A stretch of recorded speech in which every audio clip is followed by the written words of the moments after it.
There is a unique silence that settles in a room just before a storm breaks. It isn't peace. It is the deep, collective breath of a world bracing for impact. For years, Alara had mistaken her own silence for peace, but now, sitting at the head of this very table, she understood it for what it was, the quiet sharpening of a blade. The restaurant, the Crestwood, was empty, its usual symphony of clinking glasses and hushed conversations replaced by a profound stillness that seemed to emanate directly from her. She sat motionless, her posture perfect, her hands resting calmly on the polished mahogany surface of the grand table, a table built for 12, a table built for a dynasty. Her gaze was fixed on the empty chair directly opposite her, a throne that had once belonged to the family patriarch.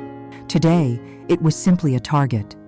This was not a dinner reservation, it was a reckoning. The light from the crystal chandelier above seemed to flicker, and for a moment, the reflection in the polished wood transported her back 10 years. The room was alive then, buzzing with the self-important chatter of the Preston family. She remembered, standing awkwardly, a ghost at their feast, her simple dress a stark contrast to their tailored suits and silk gowns. Her husband, Julian, stood beside his mother, Beatrice, the cold matriarch whose smile never quite reached her eyes. It was Beatrice who had looked at Alara, then gestured with a dismissive flick of her wrist toward a small, lonely table in the corner, almost hidden by a potted fern. "Alara, darling." Beatrice's voice was smooth, like chilled wine. "We have some pressing family business to discuss, matters of finance and legacy. You understand. Would you mind waiting over there?" Think of it as the guest table. The quiet snicker from Julian's sister Amelia was like a needle prick to the heart. But the deepest cut was the silence from Julian himself. He simply gave her a weak, apologetic shrug, his eyes pleading for her to comply, to not make a scene. The humiliation was a physical thing, a hot flush that crawled up her neck as she made the long, lonely walk to her designated corner, every pair of eyes following her. In that moment, she wasn't just an outsider, she was an inconvenience. A soft creak from the restaurant's grand oak doors pulled her back to the present. The memory did not sting anymore. It was not a wound. It was a whetstone upon which she had honed her resolve for a decade. Her face remained a placid mask, revealing nothing of the storm raging within. Her waiting was not born of anxiety, but of the absolute certainty of a predator who knows its prey is walking, step by inevitable step, into a perfectly laid trap. The door swung open fully, and 3 figures were silhouetted against the fading afternoon light: Beatrice, Julian, and Amelia. The Prestons had arrived. Before the name Preston was a brand of exquisite misery, it was a name Alara had never even heard. Her world was a small, second-floor studio apartment that smelled perpetually of turpentine and damp clay. It was a world of light and shadow, of capturing the fleeting emotion of a stranger's face on canvas, of finding solace in the silent company of her own creations. As an orphan, raised by the state, and then released into the world with little more than a box of personal effects, solitude was her native language. It did not frighten her. She had built a life for herself not of wealth, but of substance. Her days were measured by the progress of a painting, her nights by the quiet satisfaction of a piece completed.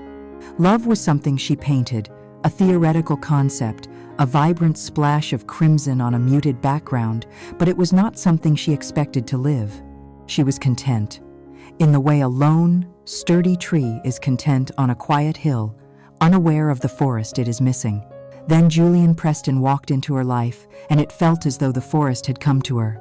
He had ducked into the tiny, independent gallery where her work was being shown, he said, to escape a sudden downpour and the even more suffocating atmosphere of a nearby charity auction his mother had forced him to attend. He was everything she wasn't. Polished, confident, wrapped in a cashmere coat that probably cost more than her rent for a year, he moved with an easy grace that spoke of generations of unearned privilege. But his eyes, when they landed on her work, held a genuine awe that disarmed her completely. He didn't just look, he saw. He saw the loneliness in her portrait of a man on a park bench, the defiant hope in her depiction of a single weed growing through a crack in the pavement. And when he finally turned that insightful gaze on her, she felt, for the first time, truly seen. Their courtship was a whirlwind, a fairy tale she had only read about. He introduced her to a world of rooftop dinners, private viewings at museums, and weekend trips to charming coastal towns. But it was the quieter moments that truly captured her heart. He would show up at her studio with coffee and just watch her paint for hours, asking thoughtful questions, praising her talent with a sincerity that melted her defenses. He spoke of a future where her art wasn't just in a small gallery, but proudly displayed in their home. For a woman who had never had a home, that word was a powerful spell. She fell in love not with the Preston heir, but with the man who made her feel like the center of the universe, the man who promised her a family, the one thing her own life had so cruelly denied her. Meeting his family was the first discordant note in their perfect symphony. The Preston estate was less a house and more a monument to old money, a sprawling stone mansion where the silence was heavy and judgmental. Beatrice Preston, the matriarch, greeted Alara with a smile as thin and sharp as a shard of glass. She was an impeccably preserved woman whose entire being radiated an icy control. "Ilara," she had said, her eyes doing a swift, brutal inventory of Alara's simple dress. "Julian has told us so much about your hobby. How wonderful it must be to have such a creative outlet." The word hobby was a deliberate dart, meant to diminish her life's passion into a quaint pastime. Amelia, Julian's younger sister, was a cruder echo of her mother. "So, you're an artist?" she'd asked, with a bored drawl. "Do you actually sell any of it, or is it more for, expression?" Throughout the excruciatingly formal dinner, Alara felt like a specimen under a microscope. Beatrice asked probing questions about her lineage, her voice laced with false sympathy as Alara quietly explained she had no family to speak of. It was a calculated cruelty, designed to highlight her otherness, her lack of a suitable pedigree. Julian, bless his heart, tried to run interference. He would nervously laugh and say, "Oh, mother, leave her be," or quickly change the subject to business, to the performance of their flagship restaurant, the Crestwood. He was a buffer, but a weak one, and Alara could already see how easily his mother's will eclipsed his own. The only flicker of genuine warmth came from Julian's father, Arthur Preston. He was a frail, quiet man who spent most of the evening huddled in a wingback chair by the fire. At one point, when the others were distracted, he had caught Alara's eye and given her a small, kind smile.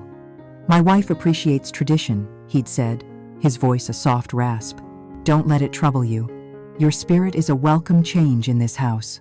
It was a brief moment of connection, a tiny island of kindness in a sea of polite hostility, and Alara clung to it desperately. Despite the family's cold reception, Julian was persuasive. He promised her that they would grow to love her, that he would protect her. And she, so starved for belonging, chose to believe him. Their wedding was a grand, impersonal affair, orchestrated entirely by Beatrice. It felt less like a celebration of love and more like a merger, with Alara as the unvetted high-risk acquisition. After they were married, she moved into the Preston world, but was never truly a part of it. The gilded cage was beautiful, but it was still a cage. Beatrice's attempts to mold her were relentless. She was given a stylist to update her wardrobe, enrolled in etiquette classes, and gently discouraged from spending so much time in her messy studio. The Crestwood, the family's crown jewel, became a constant presence in their lives. It was where every significant family event was held, where Julian spent most of his time, and where Beatrice reigned supreme. To the Prestons, it wasn't a business. It was the physical manifestation of their legacy. To Alara, it was a constant reminder of the world she had married into, but could never conquer, a place of stifling formality and unspoken rules she would never master. She still loved the man she had married, but she was beginning to see the cracks in their fairy tale foundation. She held on to the hope that Julian's love would be enough, a shield to protect her. She didn't yet realize that her husband was not a shield. He was just another part of the cage. The 50th anniversary of the Crestwood was not merely a party. It was a coronation.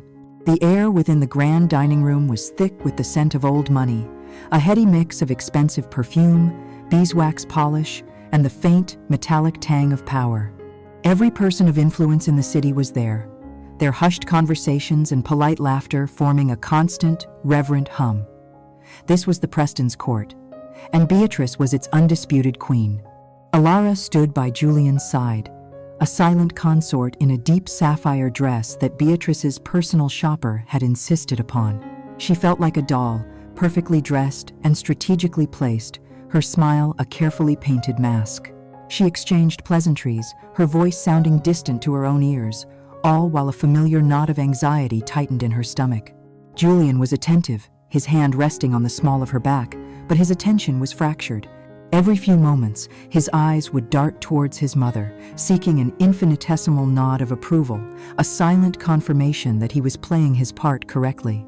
The lights dimmed slightly, and a soft spotlight found Beatrice as she stood at the head of the grand family table. A hush fell over the room. She began her speech by weaving a tapestry of nostalgia, speaking of her husband's father, the visionary who had laid the first brick, and the unwavering commitment to excellence that was the Preston legacy. Alara listened, feeling a strange sense of detachment, as if watching a film about a family she had once read about. Then, Beatrice's tone shifted, becoming sharp and forward-looking. "Tradition is our foundation," she declared, her voice ringing with authority, "but the future is our empire. And that is why, tonight, I am thrilled to announce the next chapter for the Crestwood, a multi-million-dollar expansion that will see us opening 2 new flagship locations in New York and London." A wave of impressed applause rippled through the room. Alara's smile froze on her face. New York, London. This was the first she had heard of it. The plans must have been in motion for months, involving architects, investors, and countless meetings. Meetings to which the wife of the heir apparent was clearly not invited. It was a subtle yet profound exclusion, a clear message that her role was decorative, not strategic. Julian squeezed her hand, a flicker of guilt in his eyes, but he said nothing. He was swept up in the applause, in the proud gaze of his mother. As the clapping subsided, Beatrice's smile remained fixed, but her eyes, sharp as a hawk's, scanned the main table, counting her allies, her partners, her true family. And then they landed on Alara. The warmth, however manufactured, vanished completely, replaced by a cool, dismissive pragmatism. "And now," Beatrice continued, her voice dropping to a more intimate, conspiratorial tone that was somehow more chillingly public, "as we move on to discuss the finer, more sensitive details of this venture with our key family members and investors, we'll need to consolidate our circle." Her gaze was locked on Alara, a predator singling out its prey. The entire room seemed to hold its breath. "Alara, darling," she said, the term of endearment, a weapon. "You understand, of course. These are tedious matters of finance and legacy, terribly boring for an artistic soul like yourself." She then gestured with a perfectly manicured hand towards a small, circular table near the service entrance, a table clearly meant for overflow or unimportant guests. "Perhaps you could sit over there for this portion of the evening? We wouldn't want to bore you. Think of it as the children's table." Silence. Not the respectful silence of moments before, but a stunned, sharp vacuum. The insult was so brazen, so publicly delivered, that no one knew how to react. Alara felt the blood drain from her face. She looked at Julian, her eyes screaming for him to say something, to defend her, to negate the brutal humiliation his mother had just inflicted. He met her gaze for a split second, his expression a miserable cocktail of panic and impotence. He opened his mouth, but no words came out. He looked at his mother, who arched a single, imperious eyebrow, and his resolve crumbled. He dropped his eyes, gave the slightest, most pathetic shake of his head, and removed his hand from her back. It was not a shove, but it felt like one. It was an act of abandonment, clear and absolute. Across the table, Amelia didn't even bother to hide her smirk of triumph. The walk from the head of the dynastic table to the corner of shame was the longest journey of Alara's life. Each step was a lifetime. She could feel the weight of 100 pairs of eyes on her, some pitiful, some scornful, most just uncomfortably neutral. The sound of her own breathing was a roar in her ears. She sat down at the small, wobbly table, her back to the room, but she could still feel them. She could feel the shift as the conversation at the main table resumed, now more hushed, more exclusive. She risked a single glance over her shoulder. She saw them poring over blueprints spread across the mahogany. She saw her husband, Julian, leaning in eagerly, pointing at something, his face animated with an excitement he hadn't shown her in months. He had already forgotten she was there. She was a footnote, an inconvenient guest in her own life. She sat there, surrounded by the ghosts of laughter and the clinking of champagne glasses, a perfect portrait of isolation. The sapphire dress felt like a costume for a role she had just been fired from. The fairy tale was over. This was not a misunderstanding. This was a declaration of war. The drive home from the anniversary dinner was a masterclass in silence. It was a dense, suffocating silence, far heavier than the absence of words. The opulent interior of the Mercedes felt like a tomb, the streetlights flashing across Julian's face, illuminating a jawline tight with unspoken tension. Ilara sat perfectly still, her hands clasped in the lap of the sapphire dress, which now felt like a shroud. The public humiliation was a raw, open wound, but it was Julian's silence that was pouring salt into it. He had not said a word to her since they'd left, had not even met her eyes. He was hoping, she knew, that if he didn't acknowledge the gaping chasm that had just opened between them, it might magically disappear by morning. When they finally arrived at the cold, cavernous house that never felt like a home, she did not wait for him. She walked inside, her heels clicking an angry rhythm on the marble floor, and went straight to the living room, switching on a single lamp. She didn't take off her coat. She stood waiting for him, a sentinel in her own private war. When he entered, finally looking at her with a weary, pleading expression, her voice was unnervingly calm. "Why didn't you say anything, Julian?" He flinched, running a hand through his perfectly coiffed hair. "Ilara, please. Not tonight." It was a long evening. It was a long walk to that table, she countered, her voice still quiet, but now edged with steel. Why? What followed was a pathetic and predictable cascade of excuses. "You know how Mother is," he began, the classic defense of a weak man. "She gets an idea in her head, and she doesn't see the nuances." She didn't mean it to be cruel. She called it the children's table. "Julian, she sent your wife to sit in a corner in front of all your business partners. What nuance am I missing?" He sighed, trying to close the distance between them, reaching for her hands. "You're being overly sensitive. You're taking it too personally." Ilara pulled her hands away, as if his touch were a lit match. "My husband watched me be publicly humiliated and did nothing. I think I'm entitled to take that personally." He began to pace, his agitation growing. What was I supposed to do? Make a scene? Contradict my mother in the middle of the most important night in the company's history? You don't understand the pressure I'm under. This expansion, this deal, it has to work. We are putting every last thing we have on the line for this. The desperation in his voice, the raw panic, struck her as odd. It was more than just stress about a new business venture. It was the frantic energy of a gambler on his last chip. His words echoed in her mind long after their argument had dissolved into a bitter stalemate and she lay alone in their vast, cold bed. Every last thing we have. An alarm bell, faint at first, began to ring in the back of her mind. For their entire marriage, she had willfully ignored their finances, trusting Julian implicitly. He was the Prestonaire, the businessman. She was the artist. She had her own savings from before their marriage, a significant sum earned from a series of successful gallery shows. When they had married, Julian had convinced her it was sensible to pool their resources into a single, high-interest investment account. A symbol of their union, he had called it. She had never once looked at the statements. Sleep was impossible. The image of Julian's panicked face was superimposed over the memory of her long, lonely walk to the corner table. Around 3 a.m, a cold resolve settled over her. She slipped out of bed, her bare feet silent on the thick carpets, and went to the dark, wood-paneled study. The house was silent around her as she sat in Julian's leather chair and turned on the laptop. Her hands trembled slightly as she typed in the web address for the bank, her heart pounding with a mixture of guilt and dread. She felt like a trespasser, a spy in her own marriage. But she had to know. She logged into their joint account, the one that held her life's work, her independence, her past. The main page loaded.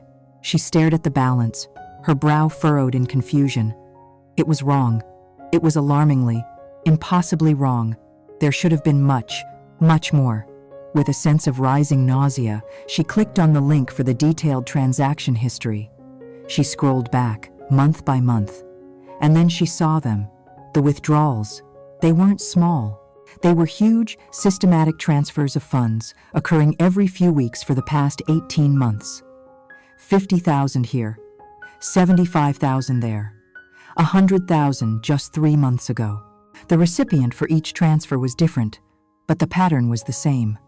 Villeroy Fine Linens, Argentum Silverware Distributors, Bordeaux Premier Wine Imports, Capital Kitchen Solutions. They were all vendors, high-end, exclusive suppliers for the restaurant industry. They were the Crestwood's creditors. The air left her lungs in a rush. She scrolled further, her blood turning to ice. The transfers were all initiated by Julian. The dates corresponded with times he had told her he was on business trips to scout locations or meeting with potential investors. He hadn't been scouting. He had been putting out fires.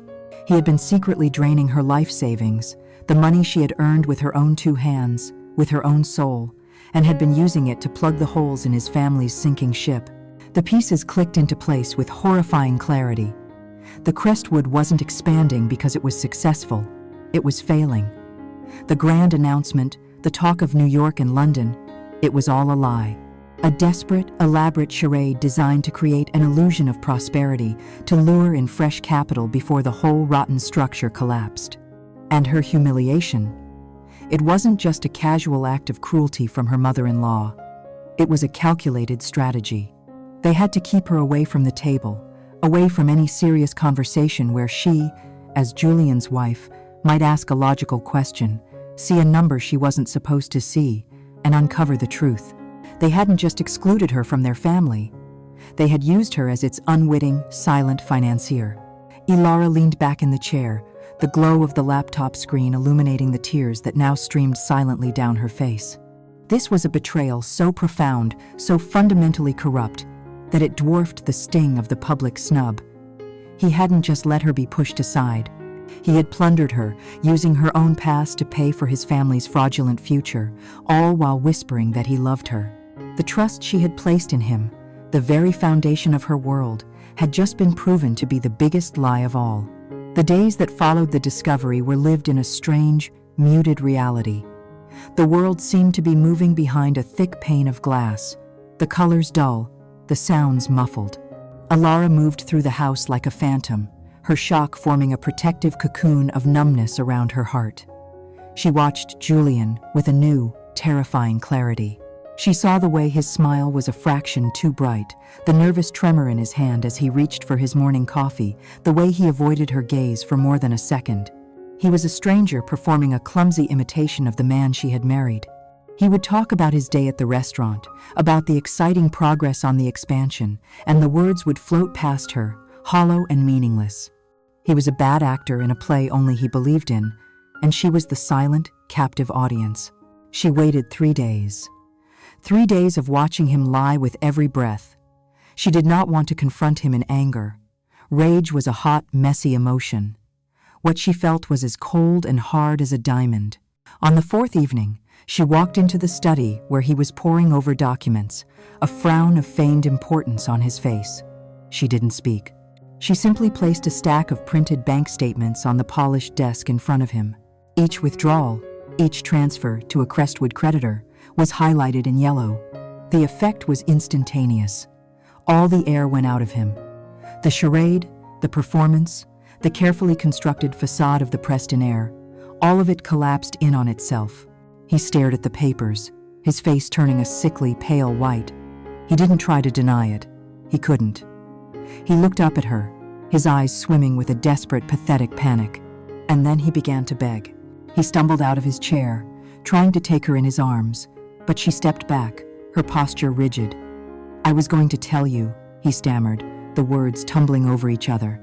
"I swear I was. The restaurant. It was in trouble. Dad's health. He couldn't manage it anymore. And Mother, she's a visionary, not a numbers person.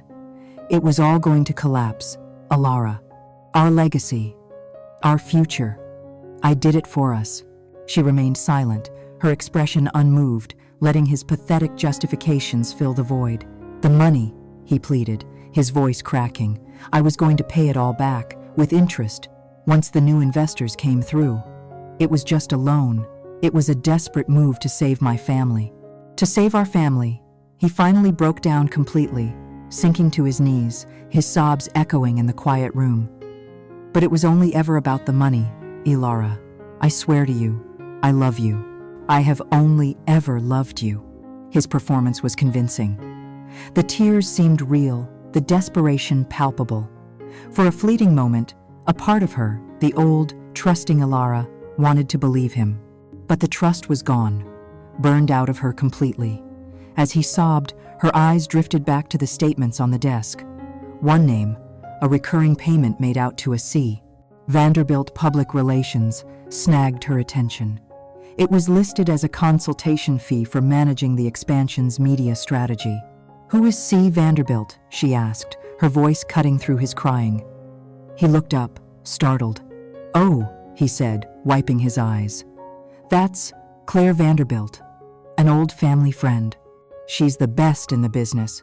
Her firm is handling all the press. It was too smooth, too rehearsed. An old family friend. The lie about the money had been a tangled, desperate mess. This lie was different. It was neat. And in that neatness, Ilara sensed a betrayal that was darker and more calculated. The next day, she did something the woman she used to be would never have conceived of. She took the last of her personal funds from an account Julian didn't know existed and hired a private investigator. He was a discreet, gray man who met her in an anonymous coffee shop far from the opulent world she inhabited. She felt sordid and small as she handed him a photograph of her husband, but she knew it was necessary. She was no longer just a victim. She was an investigator in the wreckage of her own life. The investigator was ruthlessly efficient. Less than a week later, a thick manila envelope was delivered to a post office box she had opened. She took it to a park bench, her hands shaking as she broke the seal. Inside were photographs, dozens of them.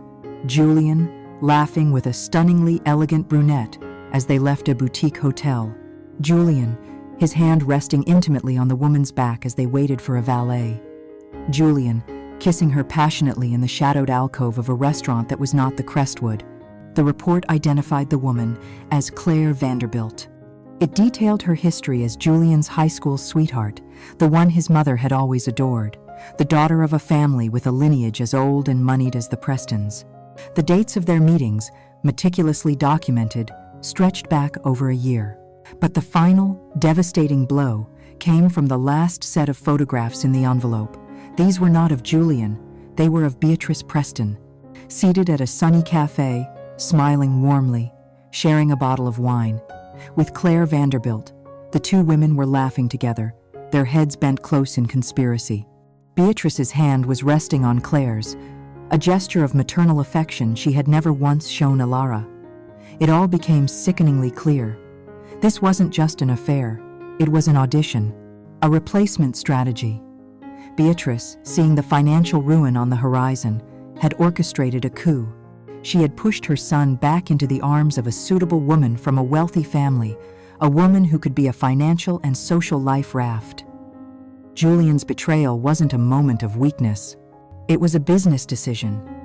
And Ilara was the liability being written off the books. Armed with irrefutable proof of adultery and financial malfeasance, the numbness inside Ilara finally crystallized into something unbreakable. The divorce was brutal. The Prestons, furious at being caught, unleashed their legal hounds. They tried to paint her as an unstable, vindictive gold digger in the press, leaking fabricated stories to society columnists. Their lawyers buried her in paperwork, forcing her to spend the last of her money defending herself against their endless resources. They fought her on every single point, their goal not merely to divorce her, but to utterly obliterate her, to erase her as a costly mistake. The final day came in the sterile, beige conference room of a lawyer's office. She didn't even see Julian. There was only a stack of papers and a pen. She signed her name, relinquishing the Preston name, the house, the life she had once thought was hers. She walked out of that building with a settlement that was a pittance, an insult designed to ensure she would struggle. She had lost her husband, her home, her savings, her reputation, and the last vestiges of her own naivety. The Prestons had won. They had cast her out into the cold, leaving her with absolutely nothing but the smoldering embers of a life they had burned to the ground. Rock bottom is not a dramatic, fiery crash. It is a slow, quiet settling into a cold, gray reality. For Elara, rock bottom was a third-floor walk-up in a part of the city the tourist maps ignored. It was a room that smelled of damp plaster and her neighbor's boiled cabbage. It was a single mattress on the floor, a cracked window that overlooked a brick wall, and a faucet that dripped a steady, maddening rhythm, counting the seconds of her wasted life. The shame was a constant companion, a heavy coat she could never take off. To survive, she took a job waitressing at a greasy spoon diner, her face hidden under the brim of a baseball cap, her name a mumbled Ellie that no one cared to remember. She, who had once mingled with senators and CEOs at the Crestwood, now spent her nights refilling coffee for tired truck drivers and clearing plates half-eaten by strangers, her hands raw from the harsh dish soap. The anonymity was both a blessing and a curse. No one knew she was the disgraced Elara Preston from the society pages. But no one knew she was Elara at all. She had ceased to exist. The deepest wound was the silence of her art. Her canvases, once her most trusted confidants, were now her accusers. They stood stacked against a damp wall in her tiny apartment, blank and intimidating. The desire to create, the very impulse that had defined her entire existence, was gone. When she thought of picking up a brush, her mind would fill with the image of Beatrice's condescending smile, her voice calling her passion a hobby. They had not just stolen her money, they had poisoned the wellspring of her soul. She had believed her talent was her own, an unassailable part of her. She now feared it was just another thing they had managed to break. She was adrift, a ghost haunting the edges of a life she no longer recognized, hollowed out by grief and a profound, bone-deep sense of worthlessness. One rain-lashed Sunday afternoon, when the loneliness was a physical weight pressing down on her chest, she decided to finally unpack the last box.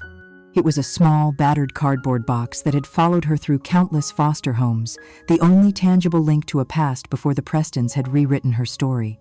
Inside were the meager relics of her childhood, a faded photograph of a foster family she barely remembered, a worn copy of a children's book, and a small, dark wooden chest, no bigger than a shoebox. It had belonged to her grandmother, a woman she only knew from fragmented, dreamlike memories of warm hands and the scent of cinnamon, a woman who had died when she was too young to properly remember.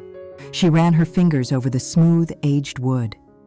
It was the only true heirloom she possessed. With a soft click, she opened it. Inside, nestled on a bed of faded velvet, was a single object, a leather-bound journal. The cover was cracked and softened with age, the title embossed in faded gold leaf that was barely legible. It simply said, "From my hearth to yours." She opened it, and the scent of old paper, pressed lavender, and something indescribably warm and comforting filled the small, dreary room. The pages were filled with elegant, looping handwriting. The ink faded from black to a soft brown.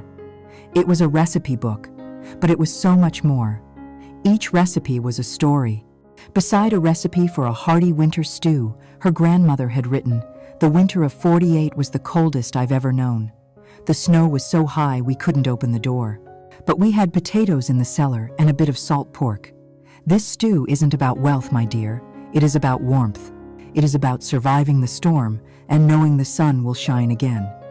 A simple recipe for apple cake was accompanied by the note, "Never waste a bruised apple." Its sweetest parts are often hidden right next to the damage. A little sugar, a little heat, and you can make something beautiful from what others would throw away. Elara read for hours, tears blurring the beautiful script. This was not the pretentious, complicated cuisine of the Crestwood, with its foams, gels, and microscopic portions designed to impress rather than nourish. This was food as an act of love, of resilience, of defiance. It was the story of a woman who had faced poverty, loss, and hardship, and had met it all with the stubborn, beautiful alchemy of her kitchen. In these pages, Alara finally heard the voice of her own bloodline. It was a voice that spoke of strength, of creating beauty from scraps, of building a home not with marble and silver, but with flour, water, and fire. A strange, long-dormant impulse stirred within her. It was not a grand plan. It was a simple, primal need to connect, to feel the truth of her grandmother's words in her own hands. She put on her coat, walked to the small, bustling market down the street, and used the last of her week's tip money to buy onions, carrots, a cheap cut of beef, and a sprig of thyme. Back in her tiny kitchen, she began to cook. The ritual was grounding, the rhythmic thud of the knife on the worn cutting board, the sharp, clean scent of the onion as it hit the hot oil, the sizzle and sear of the meat. For the first time in over a year, she was not reliving a memory or dreading the future. She was entirely in the present moment, creating something simple and honest. The small apartment, usually so cold and bleak, slowly filled with a rich, savory aroma, a scent so full of warmth and home that it felt like an embrace. When the stew was finally ready, she ladled it into a simple ceramic bowl. She sat on her mattress on the floor and took the first spoonful. The taste was rich, deep, and profoundly comforting. It was more than just a meal. It was an anchor. It was the taste of survival. In that simple, nourishing dish, she tasted the strength of the woman who had written the recipe, and for the first time, she felt a flicker of that same strength inside herself. It was not the fiery rage of revenge or the icy resolve of justice. It was something quieter, warmer, and far more powerful. It was a tiny, fragile flame being kindled in the cold, empty hearth of her heart. The Prestons had taken everything from her, but they hadn't known about the journal. They hadn't known about the bruised apple. They had left her with the ashes, not realizing that from ashes, a phoenix can rise. The taste of her grandmother's stew did more than just nourish Alara's body. It ignited a dormant spark in her soul. For the first time since the divorce, she felt a flicker of purpose, a pull towards a future that was not defined by what she had lost, but by what she could create. The idea that formed was not a grand, vengeful scheme. It was small, practical, and utterly terrifying. She would take the last of her pitiful divorce settlement, every last dollar that was meant to be stretched over a bleak and uncertain future, and she would buy a food truck. It was the act of a madwoman or a visionary, and at that moment, Alara wasn't sure which she was. She only knew that standing still in her grief was no longer an option. She found it on a forgotten industrial lot, a rusted, dented metal box on wheels that looked more like a candidate for the scrap heap than a culinary enterprise. The engine sputtered, the paint was peeling, and the inside smelled of stale grease and failure. But it had a functioning grill, a small refrigerator, and 4 wheels. To Alara, it was beautiful. It was a blank canvas. She spent weeks bringing it back to life, the physical labor, a welcome balm for her wounded spirit. She scrubbed away years of grime until her fingers were raw, sanded down the rust, and painted the entire truck a warm, welcoming cream color. On the side, in elegant, hand-painted script, inspired by her grandmother's handwriting, she wrote the name, Alara's Hearth. The word hearth was a promise of warmth, of home, of a fire in the center of things. But it also sounded like heart. She was, quite literally, putting her own broken heart into this venture, hoping to nurse it back to health through the simple, honest work of feeding people. The life of a food truck owner was a brutal, relentless grind. Her days began at 4 a.m, in the cold, pre-dawn chill of the city's wholesale markets. She wasn't the polished Mrs. Preston gliding through a high-end grocer. She was a haggard woman in work boots, haggling with farmers over the price of potatoes, her senses alive with the smell of damp earth and fresh herbs. She learned to spot the freshest produce, the best cuts of meat, the signs of a truly ripe tomato. She was building her business from the very soil up. The afternoons were spent in the cramped, sweltering confines of the truck, a solitary dance of chopping, stirring, and seasoning. The space was so small, She could touch both walls if she stretched out her arms. But in this tiny metal world, she was in complete control. There was no Beatrice to please, no Julian to appease. There was only the food, the fire, and the recipes from her grandmother's journal. She chose a simple menu, focusing on 2 or 3 dishes she could execute perfectly. The star was her grandmother's winter stew, the very dish that had saved her. She also perfected a slow-braised, short-rib sandwich on thick, crusty bread, the meat so tender it melted in the mouth, topped with a sharp, homemade pickle that cut through the richness. This wasn't food designed to be photographed for social media.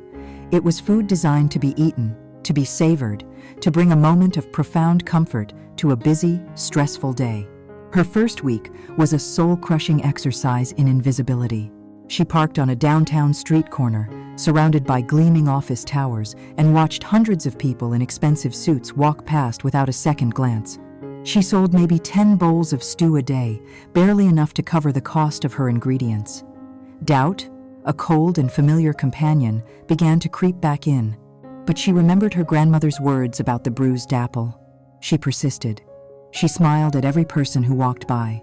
She offered a free sample to a skeptical-looking security guard. He took a bite, his eyes widened, and he came back the next day with 2 of his friends. Slowly, painstakingly, word began to spread. Not through advertising, but through the simple, ancient power of a good meal. Office workers, tired of the same sad salads and overpriced sandwiches, began to form a small, but regular line at her window. They were drawn by the incredible aromas wafting from the truck, and they came back because the food was undeniably, soul-satisfyingly good. They started to learn her name, her real name. "See you tomorrow, Ilara," they'd say, and each time, it felt like a small piece of her stolen identity was being returned. She was no longer a ghost. She was the stew lady, the woman who ran the cream-colored truck, the source of the best lunch in a 10-block radius. The work was bone-achingly hard. She would fall into her bed each night, too exhausted to even dream, her clothes, her hair, her very skin smelling of onions and thyme. But it was a clean, satisfying exhaustion, the polar opposite of the soul-deep weariness that had plagued her for years. The turning point came on a dreary Tuesday in November. A young woman with bright purple hair and a notepad stood in line, ordered a bowl of the stew, and ate it on a nearby bench, writing furiously between bites. Ilara thought nothing of it until 2 days later, when a friend of one of her regular customers sent her a link to the city's most popular food blog. The headline read, "Forget Michelin stars, the best meal in this city is served on a plastic spoon from a truck called Ilara's Hearth." The review was a love letter. The blogger wrote, "In a world of culinary theatrics, Ilara is quietly conducting a symphony of comfort. The winter stew is nothing short of a hug in a bowl, a deep, complex, and loving concoction that feels like it was passed down through generations. This isn't just lunch, it's a testament to the power of honest, soulful cooking. Go now, go before the line stretches around the block." The next day, the line stretched around the block. And the day after that, it was even longer. She was overwhelmed, frantic, her hands a blur as she served a never-ending stream of hungry, curious customers. By the end of the week, she had sold out of everything, every day. That Friday evening, long after the last customer had gone, she sat on the metal step of her truck, counting a thick wad of cash, more money than she had seen in one place since the divorce. But it wasn't the money that made her cry. It was the feeling behind it. It was the profound, earth-shattering validation.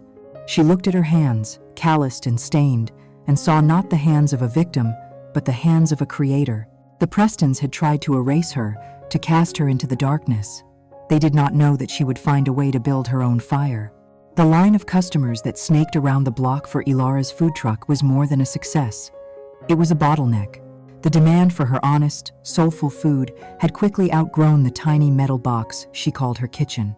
She was working 18-hour days, a frantic whirlwind of prepping, cooking, and serving, and she still couldn't keep up. The constant selling out was a good problem to have, but it was a problem nonetheless. Her grandmother's journal was not about limitations, it was about nourishment, and she knew she couldn't truly nourish a community from a kitchen the size of a closet. The food truck had been a lifeline, a proof of concept.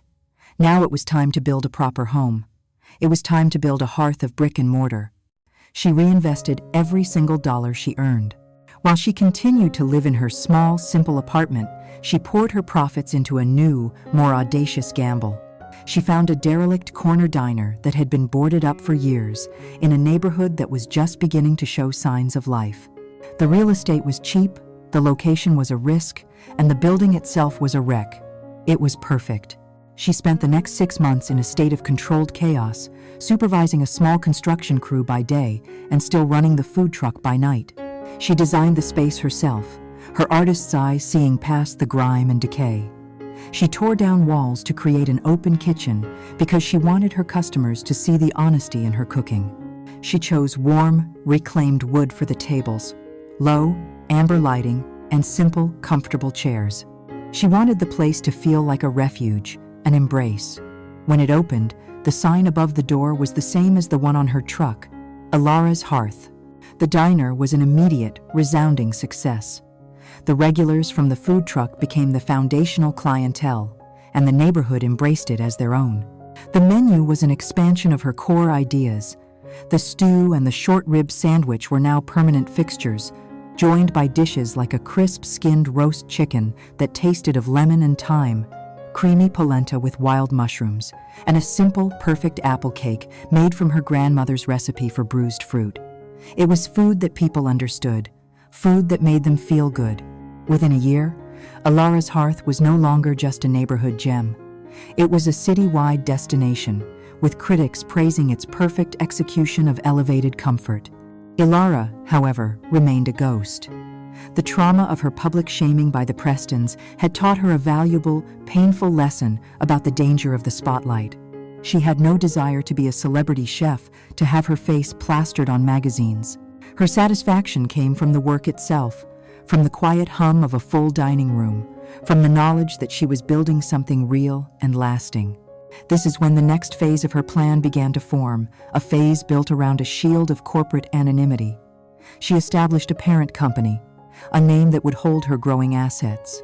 She called it the Hearthstone Group. Hearth for the soul, the warmth, the heart of her brand. Stone for the strength, the foundation, the unshakable empire she intended to build. To the outside world, the Hearthstone Group was just another faceless hospitality firm. She hired a sharp, loyal general manager named David Chen, a man who understood her vision perfectly and was happy to be the public face of the company. It was David who accepted the awards, David who gave the interviews to glossy food magazines, David who scouted new locations. Ilara remained the visionary, the executive chef, and the sole silent owner. Over the next 5 years, the Hearthstone Group grew with a quiet, methodical precision. A second hearth diner opened on the other side of this city, then a third. Each was a runaway success. Ilara's genius was in creating a brand that felt deeply personal and authentic, while she herself remained completely anonymous. All the while, the Prestons remained blissfully ignorant. They lived in a gilded bubble, their world defined by a handful of exclusive country clubs, charity galas, and their own increasingly dated restaurant. They wouldn't be caught dead in the trendy, up-and-coming neighborhoods where Ilara's diners were flourishing. They read the society columns, which chronicled their own self-important lives, not the food blogs or the restaurant reviews that were singing the praises of the Hearthstone Group. The name Ilara Preston was a fading, unpleasant memory of a failed gold digger. The name Hearthstone Group, if they ever saw it, would have registered as nothing more than a generic investment company. Their arrogance was her greatest asset. They were staring at the sky, blind to the forest growing at their feet.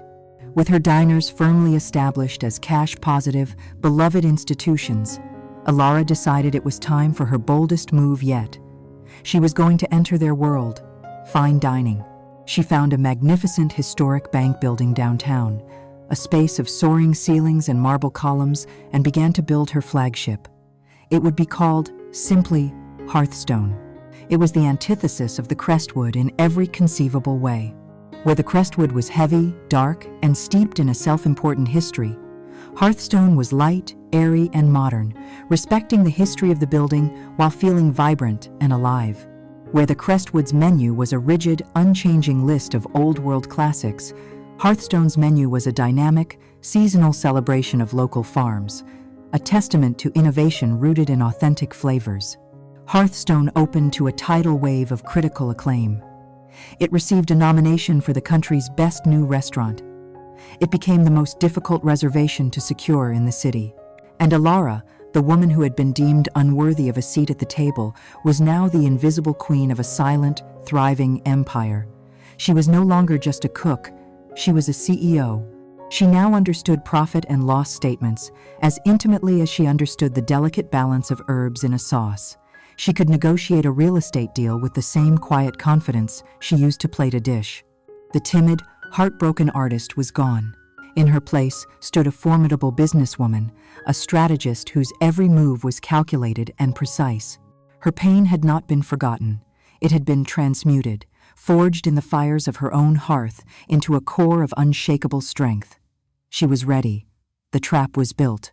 All she had to do now was wait for the lions to grow hungry enough to walk into it. While the Hearthstone Group was quietly building an empire on the principles of warmth and innovation, the House of Preston was rotting from the inside out, insulated by a fatal combination of arrogance and denial. The Crestwood, once the undisputed titan of the city's dining scene, had become a museum to its own past glory. Its decline was not a sudden, spectacular crash, but a slow, creeping decay, like a grand old tapestry left in a damp, dark room to be devoured by moths. The source of the rot was Beatrice Preston herself. Enthroned in her self-made legend, she believed the Preston name was an alchemical substance that could transform mediocre food and stuffy service into an elite experience. She had not changed the core menu in 25 years, viewing any suggestion of adaptation as a personal insult, a concession to the fleeting, vulgar tastes of the modern world. "We are Prestons," she would say to Julian, her voice laced with icy disdain whenever he meekly suggested a change. "We do not chase trends. We are the institution that others aspire to." Julian, now the nominal head of the restaurant, was a captain who was terrified of touching the helm. He saw the empty tables on a Tuesday night. He read the increasingly tepid reviews from critics who politely called the menu classic when they really meant fossilized. He knew, on some level, that the world had moved on, but a lifetime of conditioning had rendered him incapable of defying his mother. He was a manager, not a leader, more concerned with maintaining the flawless appearance of success than with the grubby, difficult work of achieving it. He would polish the silverware while the foundations of the building were crumbling. So, the slow bleed continued. To cut costs, they switched to a cheaper wine supplier. They let go of their most experienced, and therefore most expensive, sous chef. They reduced the staff on weeknights, leading to slow, inattentive service. These were small, seemingly invisible compromises, but the discerning clientele they catered to noticed. The lobster bisque was a little less creamy, the steak a little less tender. The magic, the spark that had once defined the Crestwood, was simply gone. The new generation of money, the tech billionaires and hedge fund managers, had no loyalty to the Preston name. They wanted excitement, innovation, and an experience that felt alive. They flocked to places like Hearthstone with its vibrant atmosphere and daring, seasonal menu. The Crestwood's clientele began to age and then to dwindle. Soon, the vast, opulent dining room, designed to project power and success, only served to amplify the emptiness. The silence between the few occupied tables was vast and awkward, the footsteps of the waiters echoing like in a mausoleum. The final, catastrophic blow came not from a competitor, but from a scandal of their own making. A nationally respected food critic, a man who had written glowing reviews of the Crestwood in his youth, decided to return for a retrospective piece. The resulting review was not just negative, it was an obituary. The headline was a masterpiece of journalistic cruelty. The Crestwood's Last Supper, a gilded tomb of forgotten flavors. He mercilessly dissected the tired menu, the condescending service, and the crushing, joyless atmosphere. But he saved his most venomous prose for the finale. He wrote of discovering something unmentionable in his salad, a small, slick horror that spoke not just of carelessness, but of a deep, systemic neglect in the kitchen. The review went viral. It was the digital equivalent of a public execution. The city's health department, prompted by the public outcry, launched a surprise inspection and uncovered a litany of violations, forcing the restaurant to close for a week. The Prestons, for the first time in their history, were publicly shamed. The Crestwood was no longer just an outdated restaurant. It was a punchline, a cautionary tale. Beatrice reacted with a furious, paranoid rage. She accused the critic of being on Ilara's payroll, a wild, baseless accusation, as she had no idea Ilara even owned a restaurant. She blamed disloyal kitchen staff. She blamed everyone and everything except her own intractable pride. Julian, meanwhile, descended into a state of pure panic. The scandal had been the final push into a financial death spiral. Reservations were canceled in droves. The phones went silent. To maintain the illusion of solvency, to pay their staff and their suppliers, Julian did the only thing he knew how to do. He borrowed money. He took out high-interest, short-term loans from predatory lenders, using the building itself as collateral. He was throwing good money after bad, desperately trying to keep the lights on in a house that was already condemned. The end came quietly, in the form of a registered letter from their bank. The loans were being called in. Their lines of credit were frozen. They were in the stark, unforgiving language of finance, insolvent. The grand expansion to New York and London, the lie that had been the catalyst for Ilara's discovery of their deception, was now a source of bitter, hollow laughter. They couldn't even afford to properly staff their one and only location. The night they received the letter, Beatrice and Julian sat alone at the grand mahogany table in the center of their empty, silent dining room. The weight of generations of pride and accomplishment pressed down upon them, suffocating them. Every portrait of every ancestor on the wall seemed to stare down at them with accusing eyes. They were out of money, out of options, and out of time. There was only one path left, one final, unthinkable humiliation. They had to sell. They had to put the heart of their family, the symbol of their entire legacy, up for sale and pray that someone, anyone, would be willing to buy their failure. The decision to sell the Crestwood was not a decision at all. It was a surrender. The process was a study in humiliation, conducted in the hushed, funereal tones of high-end commercial real estate. The Prestons, who had once dictated the social terms of the entire city, were now forced to lay their failure bare on the desks of brokers who looked at them with a mixture of pity and professional detachment. The initial feedback was brutal. The brand was toxic after the scandal. The kitchen needed a complete, 7-figure overhaul to meet modern standards. The plumbing and electrical systems were relics of a bygone era, and the Prestons' asking price, rooted in a diluted sense of their own historical importance, was laughably high. The first few weeks brought nothing but silence.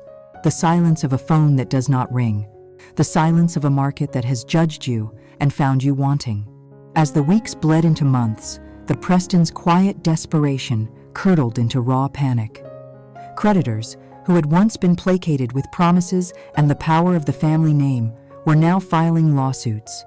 The whispers in their former social circles grew louder, laced with the cruel satisfaction people take in the fall of the mighty. They were becoming ghosts in their own city, their invitations rescinded, their calls unreturned. Julian watched the mounting legal bills and the dwindling bank accounts with a terror that kept him awake at night. Beatrice, on the other hand, retreated into a fortress of bitter denial, refusing to lower the price, still believing some miracle would arrive to validate her legacy. Meanwhile, across town, in a sleek, minimalist office overlooking the city, Ilara watched. She was patient. She had learned the value of patience in the long, hard years of building her empire. On her desk, her trusted general manager, David Chen, had laid out a detailed financial analysis of the Crestwood's assets and liabilities. He had tracked every lawsuit, every lien, every sign of their decay. "The price has dropped again," David said, pointing to a figure on the screen. "They're getting desperate. We could probably get it for even less if we wait another month." Ilara stared out the window, her expression unreadable. "No," she said, her voice calm and steady. "The time is now. They're desperate, but they still have their pride. We don't want to crush them completely. We want them to walk into the deal willingly." David looked at her, a question in his eyes. "Ilara, are you sure about this? It's a lot of capital to tie up in a failing brand. We could build 3 new hearths for this price." Ilara finally turned from the window, a small, cold smile playing on her lips. "I'm not buying a brand, David. I'm buying a building. And a particular table." The offer arrived at the Prestons' lawyer's office on a crisp autumn morning.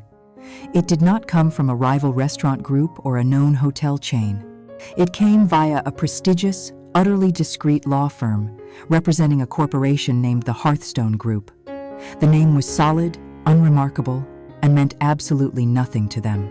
Their lawyer laid out the terms, and for the first time in months, a flicker of hope entered Julian's eyes. The offer was shockingly generous. It wasn't the astronomical price Beatrice had originally demanded, but it was significantly higher than any other interest they had received. It was enough. Enough to pay off the predatory loans, enough to settle the lawsuits with their creditors, enough to silence the whispers and walk away not as beggars, but as a family who had chosen to retire. It was a lifeline, a golden parachute offered to them in the middle of their freefall. "The money is excellent," their lawyer said, adjusting his glasses. "But there are some unusual conditions." He explained the terms.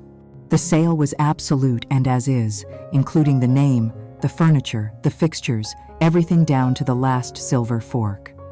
The deal had to be closed within 10 days, an incredibly aggressive timeline. And the final, strangest condition. The sellers, Beatrice and Julian Preston, were required to attend the final signing in person at the Crestwood. They would be met there by the sole owner and principal of the Hearthstone Group, who, for reasons of privacy, had thus far remained completely anonymous. Beatrice was immediately suspicious. "It's an insult," she hissed. "They want to gloat, to see us hand over the keys to our own kingdom in person." But Julian, his mind swimming with the numbers, the beautiful, life-saving numbers, saw it differently. "Mother, who cares?" he pleaded, his voice thin with desperation. "It's probably some eccentric foreign billionaire who gets his kicks from this kind of corporate theater. What does it matter? He's offering us a way out, a clean break. Do you want to take this deal? Or do you want to stand in bankruptcy court? Because that is our only other option." For once, the raw, ugly truth of their situation broke through his mother's pride. The fight went out of her. The prospect of total, public ruin was more terrifying than the private humiliation of this one strange meeting. Defeated, she nodded her consent. They accepted the offer. The next few days were a blur of legal paperwork, a whirlwind of logistics as they prepared to dismantle their lives. A strange, surreal sense of peace settled over them. It was the peace of the condemned man who has accepted his fate.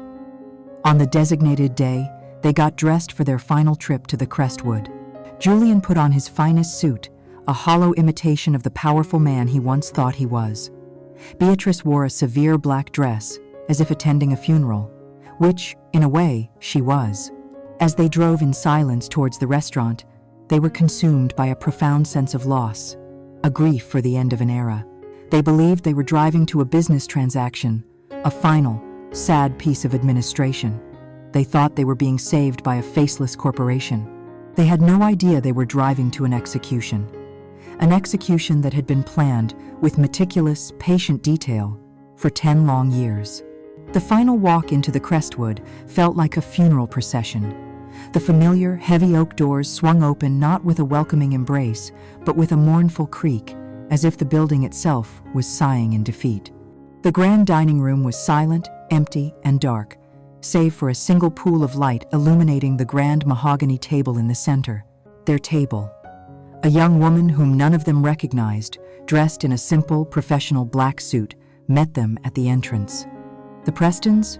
she asked, her tone polite but devoid of the deference they were accustomed to. "Please, follow me. The new owner will be with you shortly." She led them across the empty room, their footsteps echoing like gunshots in the stillness, and gestured for them to sit at the very table where their entire dynasty was forged, and where Ilara's heart had been so casually broken. They Saturday, and they waited.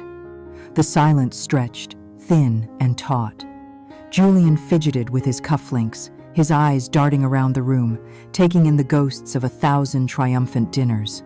Amelia scrolled nervously through her phone, finding no comfort in the digital world. Beatrice sat ramrod straight, her fury simmering just beneath a veneer of aristocratic patience.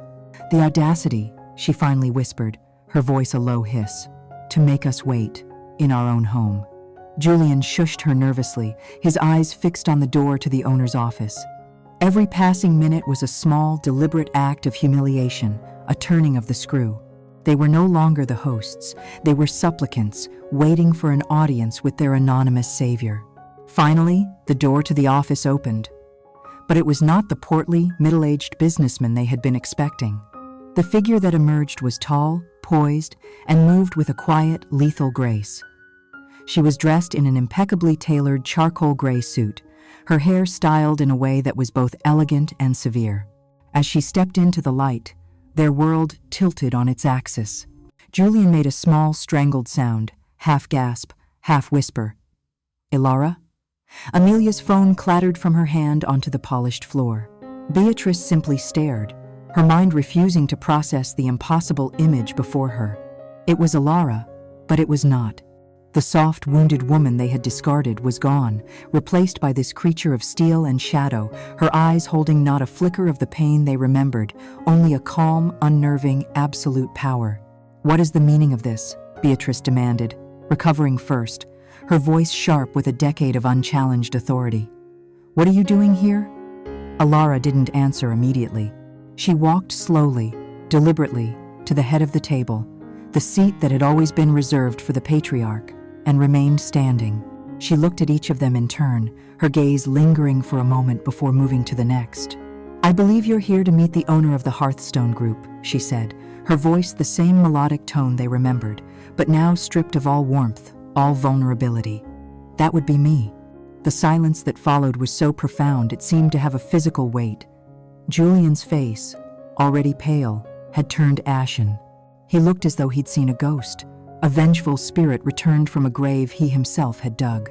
"But how?" he stammered, the single word encompassing a universe of disbelief. Ilara's eyes settled on him, and they were as cold and clear as a winter sky. "You, of all people, should know the importance of seed money, Julian. You used mine to try and save this place. It turns out it was a poor investment on your part, but a very wise one, eventually, on mine." Her gaze shifted to Beatrice, who was now trembling with a rage that contorted her elegant features into an ugly mask. "Do you remember this table, Beatrice?" "I do. I remember every scratch on its surface, every reflection in its polish. I remember you telling me there wasn't a seat for me here, that I should sit in the corner, at the children's table, while the adults discussed important matters." She paused, letting the memory hang in the air between them. "I considered just buying the chair, but it seemed insufficient. So, I decided to buy the whole room." She looked from mother to son, a faint, mirthless smile on her lips. "You were so worried about legacy, about pedigree. You tried to replace me with someone more suitable, someone with a name and a fortune that could prop up your rotting dynasty. But you see, the thing about dynasties is that they end, especially when they're built on arrogance and neglect." Her voice never rose. It was a calm, surgical instrument, dissecting their failures, their betrayals, laying them bare on the very table that had been the symbol of their power. Each word was a perfectly placed stone, building a wall around them, sealing them into the tomb of their own making. Julian opened his mouth to speak, perhaps to apologize, perhaps to beg, but Ilara held up a single, elegant hand, silencing him instantly. The gesture was one of absolute command. "There is nothing left to say," she concluded, her voice dropping to a near whisper that was somehow more powerful than a shout. "This is simply a business transaction. You have something I want, and I have something you desperately need." She looked around the grand, silent room, a space that had once intimidated and excluded her, and saw it now for what it was, just a collection of wood, plaster, and memories. Her memories. Her property. She pulled out the chair at the head of the table, the patriarch's chair, and sat down, the sound echoing in the stillness. Her eyes, cold and triumphant, met theirs. "You once denied me a seat at your table, so I bought the table, and the restaurant, and the building it's in." She gestured to the empty chairs around her. "Welcome to my table." The silence that followed Alara's declaration was a physical entity, a thick, suffocating blanket that smothered all sound, all thought. For a moment, the Prestons were statues carved from disbelief. Then, the statues cracked. Beatrice was the first to break, surging to her feet with a strangled cry of pure, undiluted rage. "You insolent little witch," she seethed, her voice a venomous tremor. "This is a trick, a pathetic fantasy. You think you can just walk in here and steal our legacy? The Preston name means something." Alara looked up at her, her expression one of utter calm. "You are mistaken, Beatrice. The Preston name is the one thing I have no interest in buying. I am merely acquiring a piece of distressed real estate." Julian, seeing his mother's fury was useless, tried a different, more pathetic tactic. He stumbled towards Alara, his hands outstretched in a pleading gesture, his face a mask of crumbling despair. "Alara, please," he begged, his voice breaking. "Think of what we had. I know I made mistakes, terrible mistakes, but I loved you. I still love you. We can fix this. I can leave her. We can." Alara cut him off, not with a word, but with a simple, almost imperceptible shake of her head. The finality in that small gesture was more devastating than any shout. "The time for words was 10 years ago, Julian, at this very table. You chose silence then. I am choosing it for you now." She gave a slight nod to the young woman who had escorted them in, who now stood by the door with 2 uniformed security guards. "Please see Mr. and Mrs. Preston out." As the guards stepped forward, and the final, ignominious reality of their eviction began to set in, the grand oak doors of the restaurant swung open once more. An elderly gentleman in a flawlessly tailored 3-piece suit stood on the threshold, holding a leather briefcase. He had the quiet, unshakable authority of old law and older money. "I hope I am not interrupting," he said, his voice a dry, calm rustle of parchment. "My name is Alistair Abernathy. I was the personal attorney for the late Mr. Arthur Preston.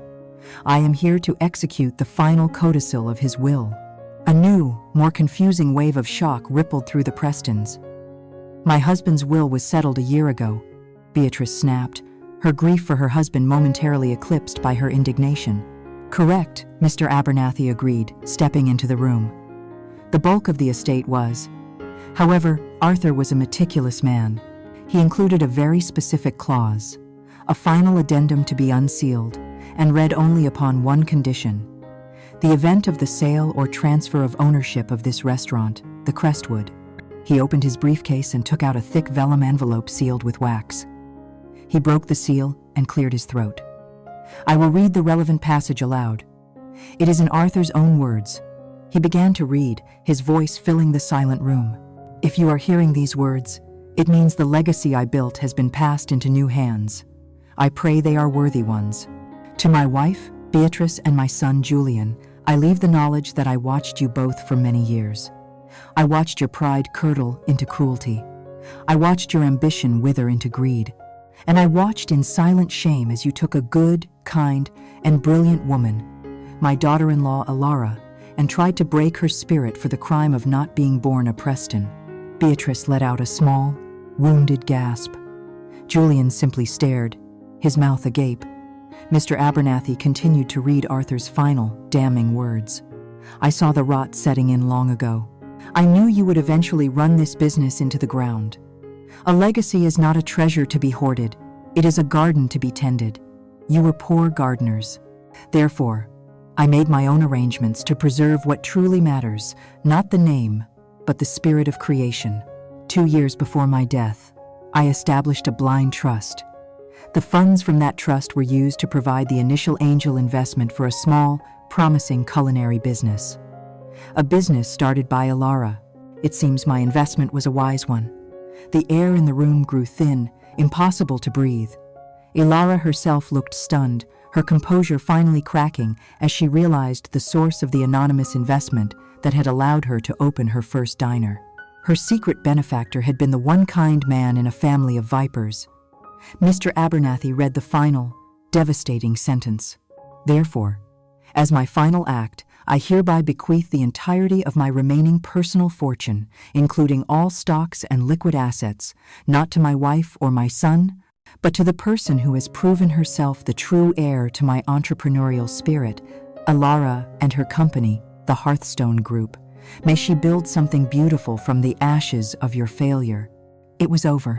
In a single, posthumous masterstroke of justice, Arthur Preston had not only revealed his secret faith in Alara, but had stripped his wife and son of their final safety net.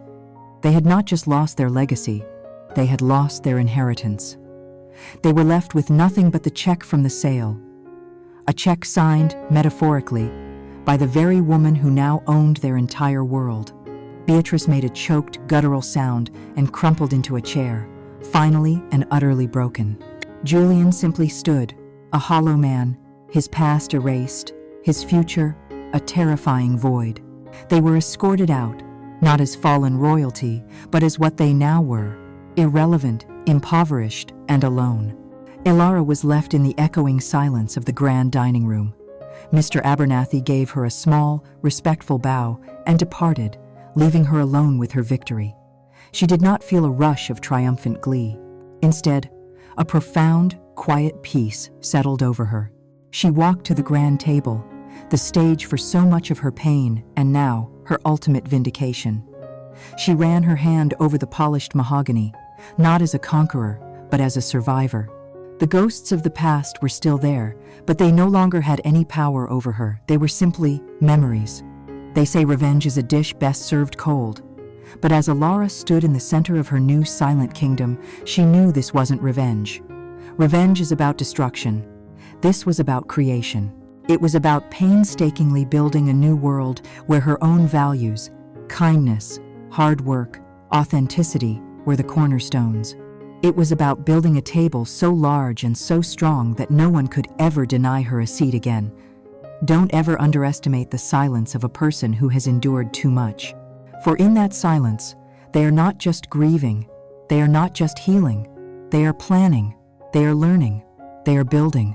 Thank you for listening to this story from GIA.EINHUS. Join us next time, where the deepest family secrets are always, eventually, served for dinner.